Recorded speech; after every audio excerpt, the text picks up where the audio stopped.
So Chris, thank you very much for making time to share your insights into the future of leadership. But before we go into the future, can you share a little bit about your own background? Where did you grow up?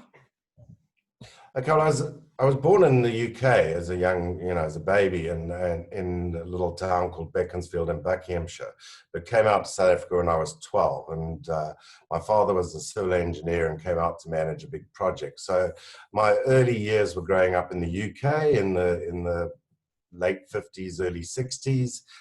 Then came out to South Africa in 1972, and I was at boarding school in Grahamstown, and my parents bought a farm outside Grahamstown. So probably my formative years as a teenager were Grahamstown and boarding school. Then I, now live in Cape Town, South Africa, and I consider that my home. But in my career, I've worked all over the world, from Australia to America to the UK. So consider myself a bit of a global citizen, but choose to live in South Africa. Chris, what was your dream career when you grew up? I think as many children growing up, it was to follow their father's footsteps. So I initially was thinking about becoming an engineer and civil engineering right up until sort of the age of 17. Went on after finishing matric to work on a construction site and realized that possibly wasn't what I wanted to do. Had an argument with my father and ended up working as a room service waiter at the Carlton Hotel in Joburg. And the rest fell into it from there. I entered the hospitality industry pretty much due to probably trying to overcome insecurities. Found I could act quite well on the stage in the hospitality environment, and haven't looked back since. So at the age of sort of 17 to my ripe old age of 61, I've been in the hospitality, and I haven't looked to change it since then. So I suppose I was born to be a hotelier. So Chris, who inspired you in your early days? I would say it's not one individual, Nick. I mean, I think it's a session of what went on in your life and what was going on at different times. I think there's no one perfect person. Literally, I've looked for people that had impact, that were flexible, worked with that current stage. I think as we get older, we learn as we go along that you're always going to be making mistakes. And I probably learned so much more from where people went wrong rather than following where people went right. I've spent my life trying to, prevent the mistakes that I've learned, out of making those mistakes. I'd say, the inspiration comes out of not one individual. I could go into different areas, and, we can all quote the leaders, the Mandelas, the Tutus, those inspirational sort of non-sacrificial, type people. And you've got the sports people, you've got the business leaders. I wouldn't say there was one. I mean, you can always talk, about the Bransons and the sort of so on, but I don't think we're none of us perfect, and we've all got our hidden scars. But I take what I see out of each one and then take a little bit and use that. But I've probably learned more from the bad leaders making mistakes than I have from the good leaders following them. And tell us, Chris, looking back over your career, was there a turning point where things could have gone different? Definitely. I think early in my career, in my youth, and that was sort of from 20 to 30, where I was playing the ego world, living in the sort of aspirational material world, and definitely the driving force in my earlier years was that. I literally and actually did drive into a war when I was 29 years old. I spent 7 months in hospital and came out in a wheelchair, and was told I'd never walk again. But that was definitely a turning point. I obviously do walk now, and I do play golf, and I was single at the time, although divorced, and wanted to remarry, and I married again and have a wonderful life. So I overcame quite a number of difficulties. So from about 30 to 32, it was overcoming physical disabilities. Then it was the sort of psychological disabilities that followed. But that was definitely a turning point. And I would say I didn't change as a human being. I just probably lost the ego and created the impact human being that I am today. Right. And Chris, last week your story hit the news in South Africa and across.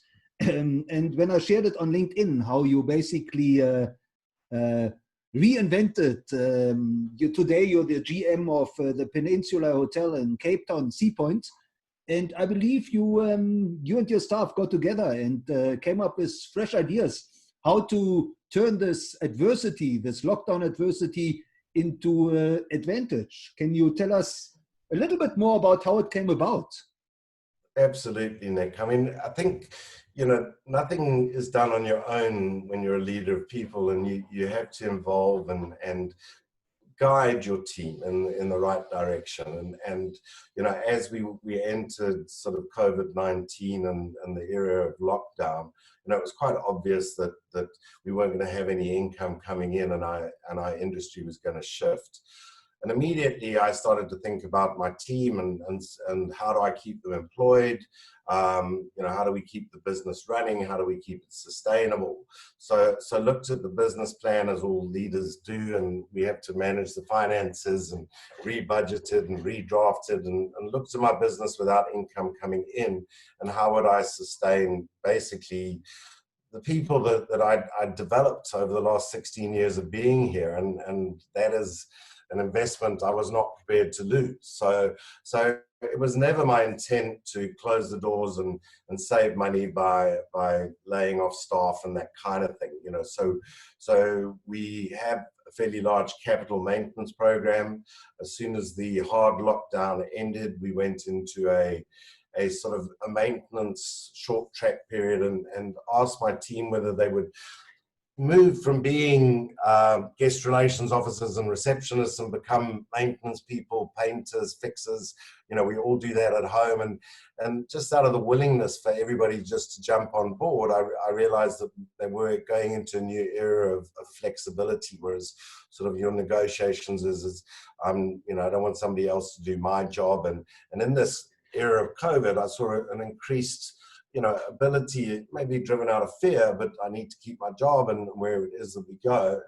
And with that, I thought, well, okay, well, I've got 9 million Rand in my capital investment program. I can convert some of those costs for housekeeping and reception and whatever into the capital plan. So we short-tracked our winter maintenance program to 2 months. But I realized that after 2 months, you know, that things were not going to return to normal. So we need to look at other areas to bring in income. So we sat down and said, well, why don't we take the services that we have and the infrastructure that we already have and utilize them outside our four walls. I've got drivers, buses, I've got 40 housekeeping staff, I've got 10 people in maintenance, we've got a full-on laundry downstairs, and we discussed as a team and a tribe, as I call it, you know, the opportunity of using those resources outside the property. And knowing from myself, I sort of said, where are the difficulties that I have in Cape Town in winter?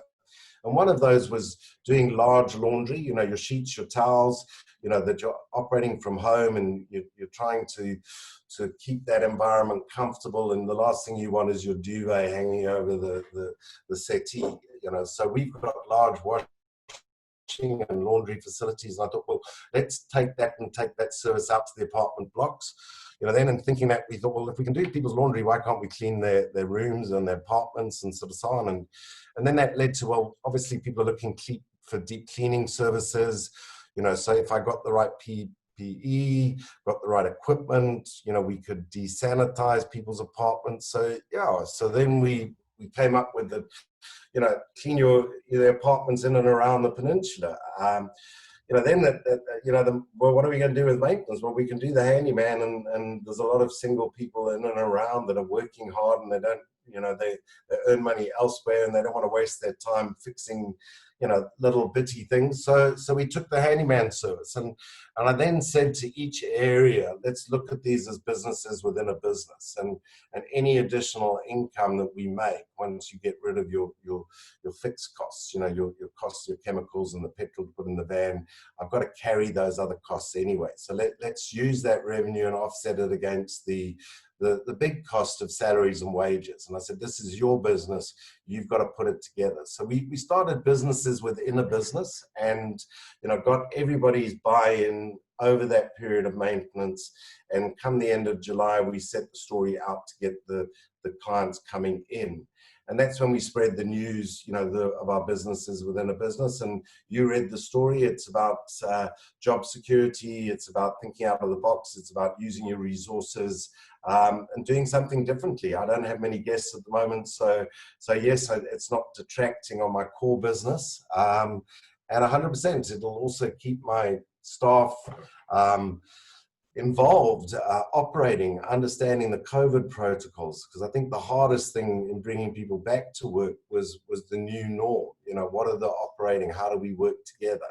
And so as I gradually open my doors, you know, my staff are prepared, you know, they're already there and willing. So it'll make it so much easier to get back to my usual business when we can. I hope that answers your question. Absolutely. And tell us, Chris, what would you say is driving you today?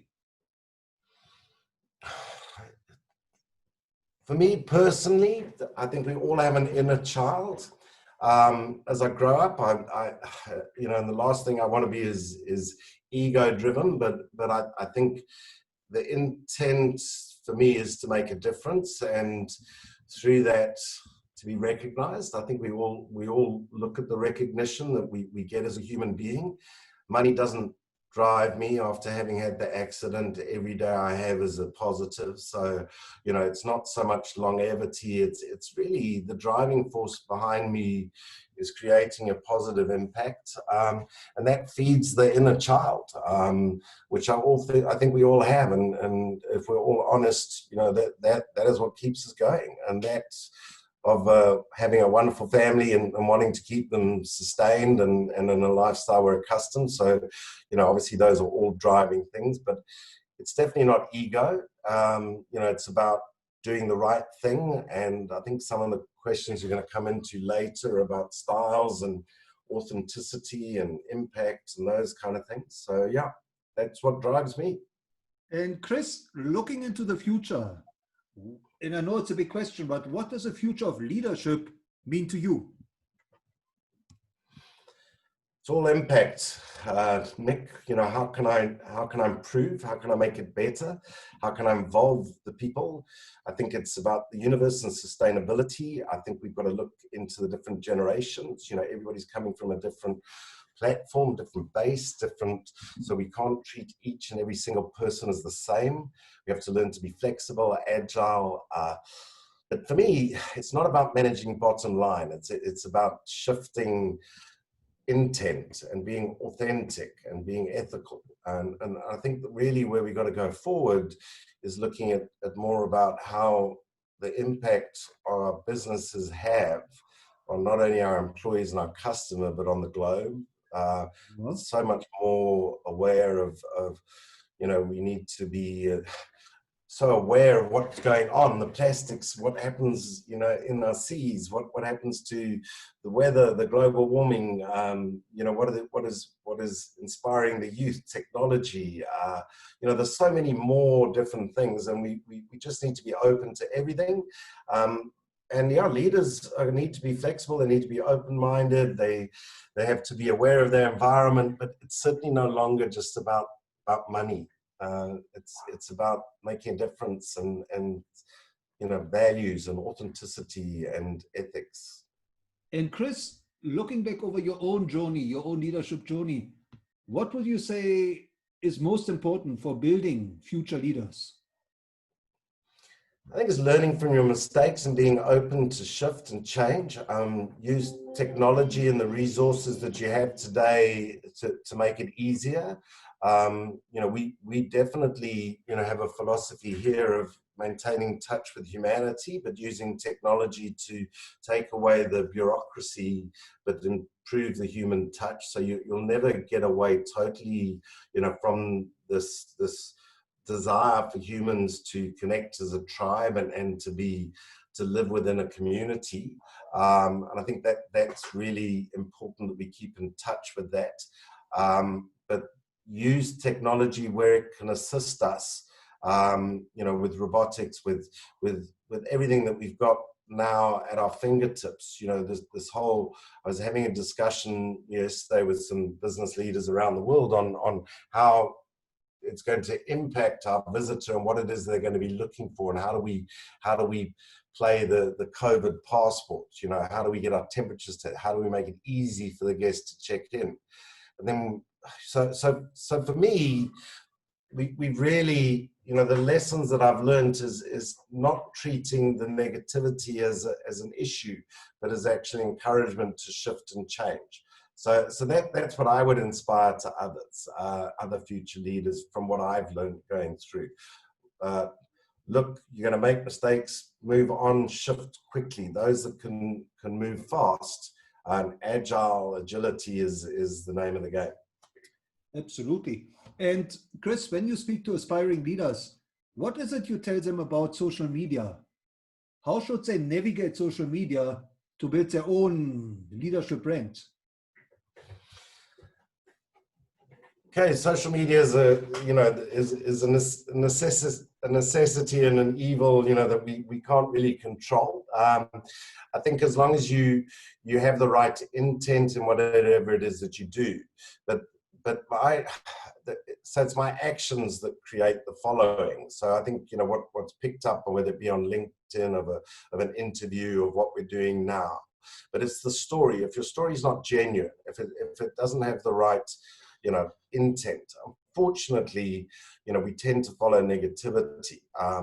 But behind the negativity, we need good news stories. So I try to share all the good news, and you picked up on employment and that we don't want to retrench our staff. We've been doing so many other things. So it's about paying forward. Over lockdown, we were feeding 200 people in, you know, the Kulimbo street project. You know, we were feeding grade 7, you know, school kids as they came back into a disadvantaged school. You know, that intent, that actual desire to put something back into the community already started that social media hype. So I don't spend money on advertising. I use good news stories to actually share with the media, whether it be on our environment, and we've always been a trendsetter when it comes to green and sustainability. You know, definitely part of that is putting money back into our community, but our community also starts with a charity starts at home program. So we look at those, you know, less well off in our own communities, and we assist those. So many of our staff have had, you know, their spouses laid off, so they have lost half an income. So we've raised and started an NPO project ourselves, where we invest back into community. So we bring in money to do that. Now those stories are what social media picks up on.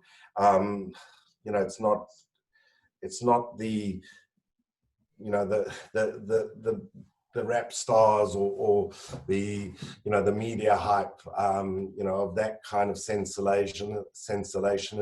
It's just, you know, I think doing the right thing and getting the stories out there, and the rest will do it on its own. Right. And Chris, what is your, I mean, obviously COVID-19 has impacted your business and your industry massively. Looking into the future, what would you say does the future of hospitality hold, and what are the ideas that the industry is coming up to, you know, to get back on its feet? It's the big question, Nick. Yeah, 100%. We don't really know what is going to come around the corner, but we've got to be preparing for that. I think our travelers are going to be looking for, you know, people that have thought, you know, still make it easy. So we've got to go through all the protocols. I think health is going to be almost like a prerequisite now. You know, you know, as you would give your ID number, you're going to give your temperature going forward. I think, you know, this whole COVID process has taught us that when we're not well, we need to stay at home and not spread the germs. So I think what our client is going to be looking for is an environment where we have shown that we prevent the spread of illness. We also have a secure environment. I think technology is coming in. I think there's still great debates that we could have around, identity capture and how much information you give out and what can you give to and all the rest of it. So these are all topics which we're heavily debating in that field at the moment. But I think every customer is looking for a sense of security and safety. So we need to provide that as simply and easily as possible. I've already said that everybody still desires human contact, so in a warmth point of view, we won't be necessarily hugging and kissing and like we used to, and we'll be maintaining social distancing. But I've already started with my team, how do we show a smile, from 1.5 meters with a mask on, and it's the whole thing about body language and eyes. So yeah, it's the whole communication aspect. So yes, we need to show warmth in the new COVID era. Yeah. And tell us, Cape Town has been voted the world's #1 tourism destination a couple of times. Can you maybe share a couple of the plans? How is the city and how are stakeholders in hospitality planning to market the destination and attract visitors back to Cape Town? I think, Nick, Cape Town has sort of set the example for the rest of South Africa on its campaigns with Wesgrow and Cape Town tourism. They're looking at every angle to bring people back in. I was listening on the radio today. We could improve visa regulations on people coming to work from an environment. Our rand is devalued greatly over COVID, so we're looking at new home workstations. I think the geographics, the views, the seas, the environment has not changed, so people will be looking for outdoor experiences, and Cape Town has all of that to offer. I know currently, until we reduce the sort of levels of lockdown, a lot of the areas are not open, but as soon as that does open up again, our beaches, our outdoor facilities, our wineries, will all open up again. I mean, at the moment, there's self-drives, the spring season is coming, the flowers are out up the west coast.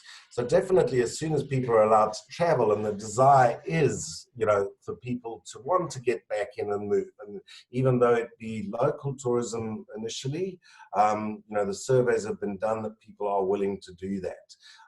Also, I think there's a whole sympathy card being played by the country at the moment in the media towards tourism, restaurants. So I think we're working on the back end of that. We're open. We've got the protocols in place to ensure that there's not overcrowding, that the staff are using hygiene tools to prevent the spread. So I think everything is just marketing towards we're open, we're ready, we're going to be a safe destination. Cape Town's not going away. We still are one of those 7 wonders of the world when it comes to Table Mountain, and Waterfront has just been given a stamp of approval by the sort of a world established organization on safety. So I think that is the good news we're spreading out. I think business is going to be different. Conferencing will be more outdoor, more inspirational than it might be sitting in a training room or within 4 walls. But we in Cape Town adapt, and I think Wesgrow have done a great job in spreading air routes out. So as soon as we can get flights coming in, and the people will want to come. Okay. Now, Chris, as a mentor to future leaders, can you maybe share a success story or two where you mentored an upcoming leader and that person took your advice to heart?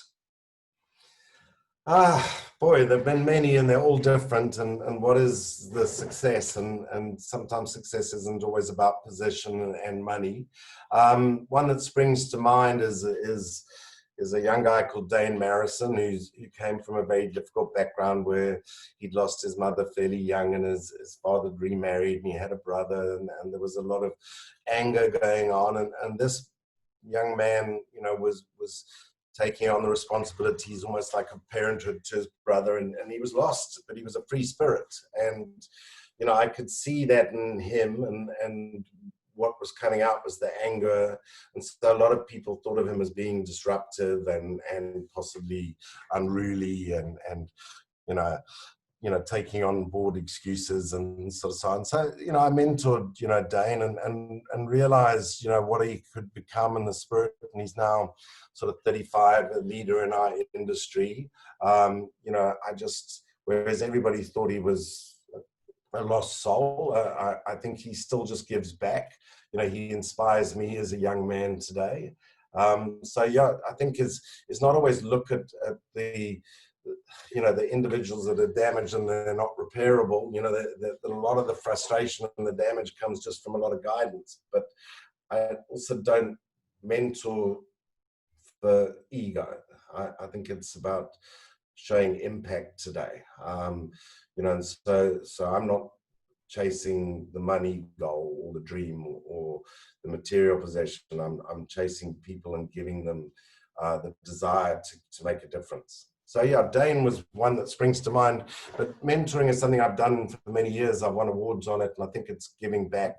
And I probably have in at least 100 fantastic stories. But with every good story, there are bad stories too, and you can't let the ones that you don't succeed mar you from going forward. And definitely that is probably something we all need to do as leaders, invest back into the youth coming forward. Absolutely. And Chris, who are the role models of leadership that you encountered in your own career and maybe in your learning journey that you would recommend future leaders should study? Yeah, I think it's an interesting question, and I thought long and hard about it because, in every different sort of field, there's different inspiration. And that, as I said at the beginning of our interview, is that I probably learned more from those leaders making mistakes. So it's not always good leadership that teaches you the most. And I'm going to mention names of people that did bad things, but you have the general people that you look at and that inspire you. And although I can't account for lifestyle and all those kind of things, I think Richard Branson was always somebody that was fairly inspirational and in being fearless in what he wanted to do. But I don't know the person. I can't account for him personally. The people I listen to today are the sort of Simon Sinek's and the John Sanais and whatever, in the sort of leadership advice roles. I then look at the inspirational sporting leaders. I mean, I think Siya Kolisi, the Springbok captain, has been immense in bringing this country together. So I look at that. But then you could also say Francois Pienaar was an individual that made such a huge change. So you obviously then have, as we said before, the Mandelas and the Tutus and the Dalai Lamas. And I think, as you said earlier, you came from an environment where you studied the past and different civilizations. And I think if you go back into the different ages, and I think there's a lot of inspiration and role models that we can follow from the past, and I find that quite interesting, going back into learning the mistakes and the successes, and not always were they right.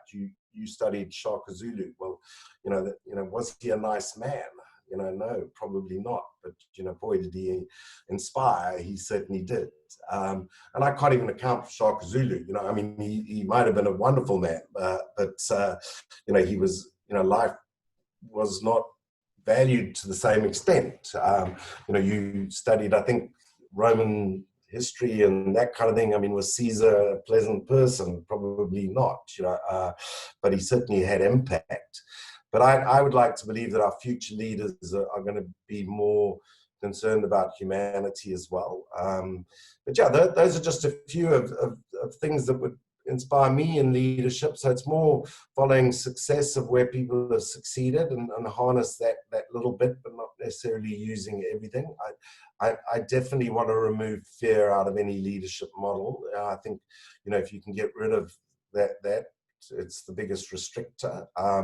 We now need to allow people to make mistakes, not crucify them for it. Right. And Chris, how can our listeners connect with you, and where should they follow you? Yeah, well, I'm on LinkedIn. It's Chris Godenir. I mean, you could probably go to Google and find a connection. I'm general manager at the Peninsula, so you could go to the Peninsula All Suite Hotel website. I'm on Facebook. I'm not hidden. I'm I'm open to communication. You know, I'm an open soul, but as I said, I'm not in it for ego. So you're not going to see me splashed around the media cycles unless you just picked it up from a good story. Open to chat, open to get involved, and yeah, just love what it is you're doing. Thank you. And last but not least, Chris, is there one piece of advice that you would really like to convey to future leaders that they should implement in their own leadership and their own life? Yeah, create positive impact and not necessarily look at the bottom line. The bottom line will come behind that and it follows through. So I think, you know, we need to change in our styles. We need to listen more. We need to actually go into our environment. So, I mean, that's more than just one thing, but I think, you know, worry more about the impact you're having on your, you know, on the future, the decisions you make. So my big word going forward is, and that's picked up, and it's not just only my message. You know, I think now it's not the bottom line we manage for, its impact, and then and making authentic, ethical decisions. Well, Chris, thank you so much for sharing your insights and your wisdom into the future of leadership and reminding us that leadership is all about impact. And thank you so much for sharing these stories of innovation that are truly inspiring. Well, I hope so, Nick. You know, I don't do it for me. I do it for the, you know, the result and the outcome. And I think that's what my legacy will be left behind. Great. Thank you so much.